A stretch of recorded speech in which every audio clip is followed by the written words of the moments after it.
কাজল সাধারণ মানুষের বেশে থানায় গেলেন, তখন থানার দারোগা কাজলের সাথে যা করলো তা কেউ ভাবতেও পারবে না। গ্রামবাসীদের কাছ থেকে পুলিশের বিরুদ্ধে বারবার অভিযোগ আসছিল, তাই নতুন ডিএম কাজল একদিন সিদ্ধান্ত নিলেন সবকিছু নিজের চোখে দেখবেন।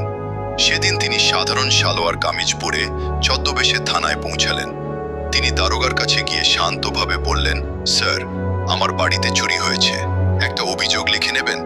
দারোগা তাকে মাথা থেকে পা পর্যন্ত দেখে তাচ্ছিল্যের হাসি দিয়ে বলল, অভিযোগ লিখতে হলে আগে 1,00,000 টাকা লাগবে, টাকা বের করো, তারপর কেস লিখব। কাজল অসহায়ের মতো করে বললেন, স্যার, আমি গরিব মানুষ, এত টাকা কোথায় পাবো?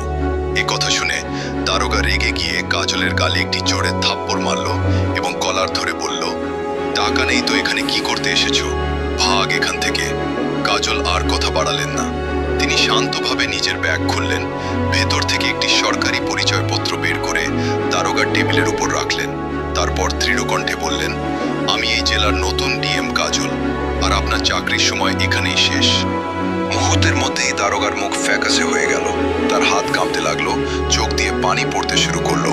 ডিএম কাজল কঠোর কণ্ঠে বললেন, যে পুলিশ অসহায় মানুষের কাছ থেকে টাকা দাবি করে এবং তাদের গায়ে হাত তোলে, সে এই ইউনিফর্ম পরার যোগ্য নয়।